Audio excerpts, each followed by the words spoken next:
I wonder if the microphone's going to be picking up all this bloop of my ginger beer. Possible. I was wondering. We'll have to make do, I guess. Yeah. Bloop, bloop, bloop. Hello and welcome to Buyer's Remorse. I'm Darren. I'm Justin. On Buyer's Remorse, we look through each other's libraries to find games that we've not played yet, that we've bought, and just sitting there tucked away in our libraries, hiding from us. All those bad bundles that we buy all the time. Thank God there's no more Oceans bundle left. So, what game did I pick for you this time? What gem did I find? Snake Eyes Dungeon. Never heard of it. Well, you obviously heard of it because you sent me this as part of the list. I didn't make up my own list here. That was been a while ago. So I said, got no idea. Again, when he sent me about 30 games, you're not going to remember like probably all of them. 2021, I sent you that list. Still knocking through it. It was 2020. No. 1987. It was like 4 months ago. All right. Snake Eyes Dungeon. Yes. Developed by Tata Bester. Published by Tata Bester. Grab the Games and Inca Games. Tata Bester. What a nice spoonerism that is. Mixed reviews. Only 26 reviews. It came out in 2017. At base, this is $5. One of the negative reviews says that they came back to change their review because it went from being a $1 game to a $5 game, and they did not feel that was worthwhile. Snake Eyes Dungeon is basically a grid dungeon. Mm-hmm. You start each level. It's sort of roguelike in the fact that whatever money you earn in your run, you get to keep and use towards... You don't really have a character, but you upgrade your stats. So, for example, you can spend, I think, 500 gold to go from having 25 hearts to 26 hearts when you start. Okay. At the beginning of each game, you roll the die for where the exit is going to be and where the start location is. I'm really not sure how rolling the die works for that. Actually, dice, because it's always two. You always get two. You couldn't do Snake Eyes without it. So. Yeah, I was going to say, you can't have Snake Eyes Dungeon with only one. Yeah. The grid, I think, is always 5 by 6. It is rectangular, tall. This is clearly a mobile that has been ported to Steam. Okay. And they didn't even bother to change the aspect ratio or anything of that. Was there like a big black screen off to the sides of this as well? Oh, wow. Okay. Yes. Exactly. Well, actually, when you start it up, it wants to just play it that size, and then I made it full screen. But if you make it full screen, it's just black on both sides. Does it say touch screen to begin? Have they not delete that part yet? No, but I don't think that they probably had that in the original game either. That would be my guess, is that they have all the buttons to press. It's like play now, and it clearly looks like, well, I mean, a lot of the buttons you put in games could work for mobile anyway, but this one is kind of more obvious than normal. When you start a game, you click to roll the dice. It creates an exit that's locked. You always need to find the key and the start location. I'm not exactly sure how this works in any way, shape, or form. If one die means you start at a certain X location and the other one is the Y location, but it's not 6 by 6. I'm pretty sure it's 5 by 6. So not exactly sure how that works. Maybe it is 6 by 6 and I miscounted. But basically, is it like a chessboard then? Not obviously it's not a perfect chessboard because that's but it's just a grid. Yeah, just a grid, and you just like move around like a chess pieces like that. Is that how you move around? Yeah, like the king piece, because you only move one at a time. Okay, and you get to choose where you move once you have the start location. Okay, then you can go to any adjacent but no diagonals. Okay, so you move like a rook then. Yes. Yes. All right. On the way to the exit, you need to roll a 2. You need Snake Eyes. That's what gives you the key. So, after the tutorial, the very first game I played, I had nearly every square uncovered and hadn't rolled a 2 yet. Oh, wow. But at the same time, I had another one where I rolled a 2 very early on, and then I just felt safe the whole time. I could do whatever I wanted to. Yeah, because what's the probability on that? It's not great from my experience. Snake Eyes. It's 1 in 36, so 2.77777%. Not good. In that case, I probably did a bit better with my average of getting 2s than normal, but it didn't always really matter, but I guess we'll get into that in just a minute. Mm-hmm. So there's that way, or as I realized, there's a lot in the tutorial that I felt it didn't really teach me. So the first couple games I played without the tutorial, I just felt everything was random. I had no idea what was going on. And some stuff, even though it's probably not random, it feels random because there's nothing in the game to really explain, this is what this number means. I'll give you an example of that when I talk about the possibilities of what you roll. There's one for each combination. Okay, wow. Yeah, but there are two ways. Okay, so like I said, you can roll snake eyes. You can roll 2 1s, and that will give you then an exit key. Or you always start the run with 0 gold, but if you earn up to 150, you can buy a key. Okay. So as you destroy monsters and get the winnings, if you get enough money, then you can buy a key. All right. I didn't realize that for a long time. I also didn't realize you could buy a potion or a bomb. And I'm not sure if those options were available in the beginning or if those options became available as I found them in chests. And then maybe they were available. I'm not sure. I wasn't paying attention. The video will show that I was probably just totally oblivious to all of this stuff because I only paid attention to what the tutorial gave me, which was really basic. Right. And not getting into the real details of the game. As I said, there's a whole list. Now, this list is available in the game. You can click on a button and see this. So as you're going through the dungeon, if you roll a 2, you get a key. Right. Great. You cannot exit and win without it. A 3 is a teleport. But the teleport seems to teleport you at random to some other square. I don't know where I'm going to end up, and I'm not sure what the logic is behind that one. There must be in the code somewhere, but I couldn't make sense of it. I was going to say, if it's random, that would really suck. If you're almost at the exit and you roll a 3 and then you're just like, boop, there you go, you're back at the start again. Yeah, though it will always, I think, send you to an empty square. Oh, okay. Not somewhere you've already gone. So when you finish a square, that square is closed off. You can't do anything new with it. You can move around on it, okay, but you can't do anything new. You won't have another creature. You won't find any more treasure or anything like that. 4 gives you Frankenstein, but I'm going to say Frankenstein's monster. 5 gives you a destroyed room. 6 gives you a mummy. 7 gives you a ghost. And that'll be the most common then, yeah? Yes, and it's also the weakest one. Okay. I think it does an attack of 2 and has health of 12. It's pretty easy to attack. So I think that's the thing of, as well, if you get Snake Eyes with the ghost, it's an instant kill. So you have a bonus way to kill it. Anytime you want to escape, you have a specific set of numbers to roll so that you can escape as well. Most of the time I found it was better to just try and fight than to escape because I wasn't getting the numbers I needed. Right. 8 is a werewolf. Pretty powerful, high HP, and I think it does 4 damage each time, something like that. 9 is an empty room, one of my favorites.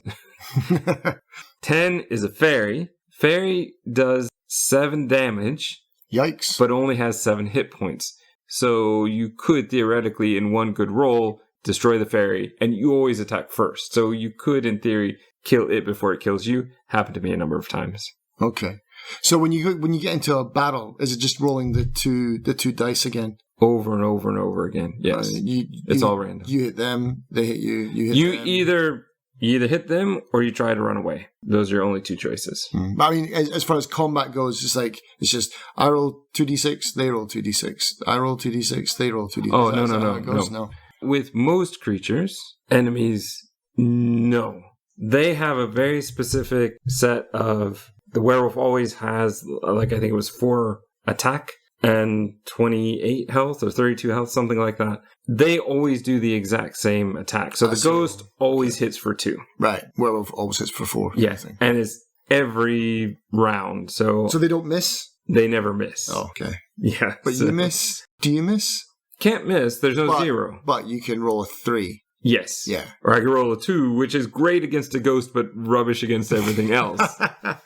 Yeah. Yes, exactly. And the game, there are all these kind of goals, and one of them is roll Snake Eyes. And apparently it only counts at particular parts of the game, because I rolled a lot more 2s that didn't count, which is very disappointing. Roll Snake Eyes. Oh, but not this time. It's like, yeah. Just reneging those rules right there, man. But the vampire, however, of course, has to do something crazy. And for the first few games, I never saw the vampire. And then I saw kind of every game after that, because that's if you roll an 11. Starts with 35 hit points, which I think is more than anything else in the game. It has a ridiculous, 4 or 5 different sets of rules for it rolls the dice like you do. Okay. And then some it does a little damage, some it does a lot of damage. For 2 of the combinations, it will get hit points back. So it's constantly draining, essentially, your hit points and giving it to its own... Drinking your blood. Yeah. And not fun. So it just rolling, hoping. Right.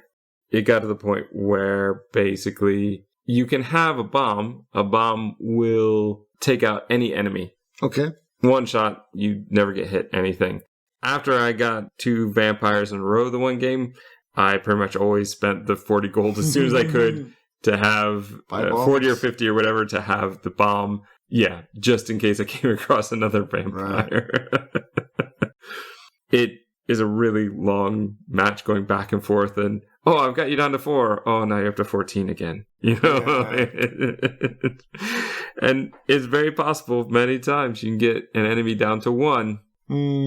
And then they're gonna do the 4 hits. They're gonna do the 7. You're so close. Yeah, right. So close. 12, however, if you roll a 12 in the dungeon, you get plus 5 hit points back. I was gonna say, double 6 must be something good. Yeah. Yeah. So that was nice. As I said before, there are missions you can accomplish as you get gold. You can pay for upgrades, so upgrade your health, upgrade your damage. But the missions give you gold. So, for example, defeat 7 enemies in a successful run. That gives you, 50 gold or something. So those kind of missions will give you extra gold towards raising your abilities up. You can buy the potions, bombs, or a key. The potions don't do much health replenishing. It's kind of disappointing, but they're worth it. They saved me a number of times. You need to buy them when you're in the dungeon part before you roll the dice, because that will instantly take you into the room and possibly an enemy. Right. So any of those kind of things you need to buy before. You can, I think, only buy 1 at a time, but you can keep buying them, and I don't think that the cost goes up. Right. So that's not really an issue. You can also get them as, I think I said before, successful combat. You have the 4 things that you can get. You can get health, coins, a bomb, or a potion. And that is the part that I feel is totally random. Roll for your reward. Okay, you got 2 HP. Okay. Is it because of the number I rolled? How does that work? Right, yeah. So I'm sure there probably is a list of 2 to 12. Here are all the rewards you can get. And if I really wanted to, I probably could have made a list. But it just felt very random as I was playing. And I just didn't feel like making a list. I gotta be honest. I was pretty bored. Should have made that list then. Spice things up. Ooh, I'm making lists now. There's no real strategy to the game. The game strategy is basically, do I buy the key now? Do I try to get a 2? Do I buy a potion just in case? As you're spending money for bombs and potions, then you don't build up the 150 to get the exit key if you need it. And okay, great. I've got the exit key. Do I leave now, or do I risk it and try to get more gold on this run? Right. That's it. And there's no, for me, real gameplay. There's no possibility of them missing. There's no me choosing like an ice spell against this enemy or a wind spell against this. No strategy. There's not. No, just hit it, see what happens. I think this could be an okay game if you're on the bus, if you're on the train every day, and you just want something you can kind of click and go through. It definitely sounds like a mobile game, just like a simple, no-brainer, Bubble Witch kind of thing. But I'll say I looked down at the timer at 22 minutes and thought that much more time had passed and was disappointed when it hadn't. I could listen to a podcast while I played this game. I could listen to music. I could do a ton of other things, but it's not even, it doesn't even sound fun enough to... You could do all that, listening to other stuff, but playing something a bit more fun, I think, than this. I would always choose something a bit different. So who would you recommend it to then? Who's this game for? People who like clicking games. I think this is okay for that. You do sort of level up your powers. Maybe that's enough. Do you get to keep your character in between runs? Like, if you die? You're not really a character, so if you die, you just don't get the gold from that run. There's no real penalty. So what's on screen then? Is there like a little character moving around, like square to square, or is it just like a little block moving around? Like, what you have is you have what looks like a full grid of, I guess, wooden squares, let's say. And then your character is on the map, but you don't really see your character. All you see is sort of like a coloration, a sort of shadowy figure over that square, and then arrows as to where you can go next over the next squares. And as I've said, you can pass through squares you've done before. I think the ruined ones you can. I think that's their point. But essentially, yeah, that's all you see. You don't really see your character. When you go into combat, you see those characters. Right. The vampire has kind of a dice rolling animation. It's very pixel graphics, though. Right. There's basically stationary character, attack motion, and death motion. Okay. That's what they get. They go away, you see a chest, and then you click on it, and then the chest is open. That's kind of all you see, really. So not even like a little fanfare for opening the chest, that you've done something good? No music or... Not the kind of fanfare you would want. No, it's not like Vampire Survivors where it's like a big song and dance when you open a chest. No, I don't think so, no. I think Vampire Survivors is much more your type of game than this one. Right, okay. This is just so random that, you're just rolling dice. And it doesn't have a story. It doesn't have any sort of strategy, one enemy versus another. It's all just, do I think I can roll enough numbers, high enough numbers to beat it before it beats me? And that's it. Yeah, okay, fair enough. Do you know why they raised the price? Did you... No, didn't see that. So what tags would you give it then? It sounds, I don't know. Go on. Okay, well, first off, I don't think that I'm going to go back to this game. I just don't think that I found it interesting enough. It wasn't torture to play for the hour, but I did keep looking at the clock going, it's not time yet. Oh, it's not time yet. 50 seconds. Yeah. Okay. So when I was about 2 minutes over and finished a match, I was happy to close it. Yeah. I think I'd maybe recommend it to people who like that kind of thing and who just want something kind of mindless to play on their phone. It would work much better as a mobile app than sitting on my PC that can play Doom, and I'm sitting here playing this instead. Clicking this nonsense. Yeah, there's just not enough to it for me. So I'm not sure I'd really recommend it to anyone, but I would say getting it for $1, getting it in a bundle, which is one of those is how I did it, I'm sure. I would not have paid $5 for Snake Eyes Dungeon. Featuring Nicolas Cage. No, definitely not. I think people would pay $5 if that was the case. I'm going to go with some of the tags they gave, which is roguelike, casual. I don't know if dice rolling is a tag, but I would give it as a tag because that's what it is. Yeah. For me, I would just say pretty boring. Like maybe a tag for good for commuters because that's about it. Good for commuters. So, yeah, you've already kind of said that, I should just stick to playing Vampire Survivors then than this. Yeah, I would not recommend this to you. Yeah. Do you have this one? I don't think so. Okay. I don't think so. No, I kind of feel this has earned its mixed reviews. I think people probably who got it cheap went, it's okay. It's not a terrible game. But other people were going, this is boring. There's nothing to this game. So is boring enough to be a remorse, though? I think it is for me. I think when I looked down at 22 minutes and I still had like 40 minutes to go, and I was disappointed that I had 40 minutes to go. Yeah, I think so. It's not a terrible game, but it is not worth the hour it took me to play. This is something I would do 5 minutes at a time. But having to sit there for a full hour and realizing there's just nothing more to it. You have those 11 combinations you can get, and that's it. So you're not going to see any new enemies. You're not going to really get any new powers. Overall, I'd say it just wasn't for me. I wouldn't say that it's Remorse for the amount of money. Like I said, I probably got it in a bundle somewhere. I'm not really worried about that. But having to play it for a full hour, like this is just the kind of game you jump in, you play for maybe one dungeon crawl, and then you're done. And that's all you really want to do. There's nothing to entice me to want to keep playing except for, I can level up my character and be better at doing the exact same thing all the time. There's no new enemies. There's no new powers, as far as I can see. Maybe you got to play for longer. Maybe that's the 2-hour mark, Justin. Well, I'm not probably going to get there. I have 1,000 other games that I really should be playing rather than Snake Eyes Dungeon. So, buyer's confirmation or buyer's remorse then? I'm going to say just based on my time and how disappointing I felt having to play the 40 minutes. And I didn't really like the tutorial, which was like the first 5 minutes of the game either. And I had some issues with trying to figure out how the game worked. I had some audio problems where I tried to use my Bluetooth headphones. That didn't seem to work. I tried to use some other headphones, but the sound still wasn't on. I had to close and restart it a number of times so that I could get the sound, and basically just played with no headphones.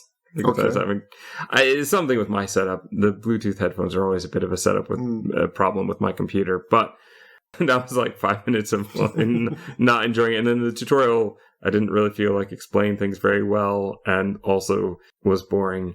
And then the game, maybe the first game was somewhat interesting, but I made it to, I think, all but one square uncovered and nearly didn't have the key, and felt like that's not the way that the game should work. I was bored, man. I was so bored. You took an hour from me, and for that, that was a remorse. Remorse. I'm sorry.